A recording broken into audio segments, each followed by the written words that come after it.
Some parents do everything in their power to mitigate screen harms at home, but then their children go to school and they experience hours of screen time in the guise of educational technology, or EdTech.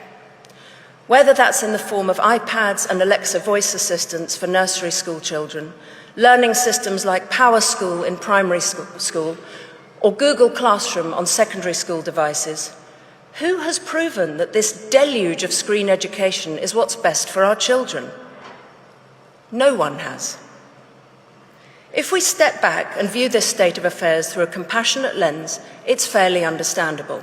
Let's wave aside the fact that only 7% of UK edtech companies have conducted randomized controlled trials, and just 12% have used third-party certification. Let's put these pesky facts aside. At the beginning, these products seemed futuristically exciting. Well-intentioned schools spent fortunes buying and implementing the latest software and trained their teachers in how to use it.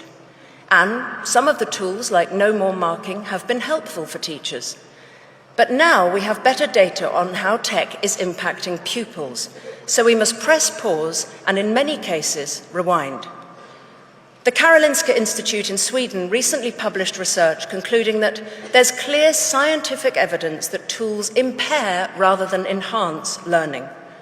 Sweden has taken note and been the first country to kick tech out of the classroom, reinvesting in books, paper and pens.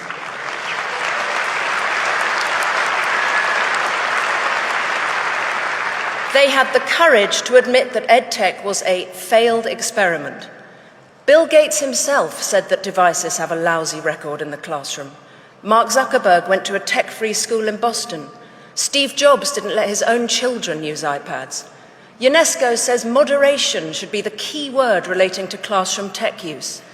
The OECD found that most EdTech has not delivered the academic benefits once promised, and that students who use computers very frequently at school do a lot worse in most learning outcomes. Global test scores in maths, science and reading are plummeting. I've personally spoken to teachers in British state schools who've acknowledged that classroom tech has hampered the progress of many of their pupils, and the huge boom in tutoring among private school children points to the fact that they're not learning well in school either. So why are we getting so overexcited about EdTech here in Britain? Why are we outsourcing executive function skills to a computer?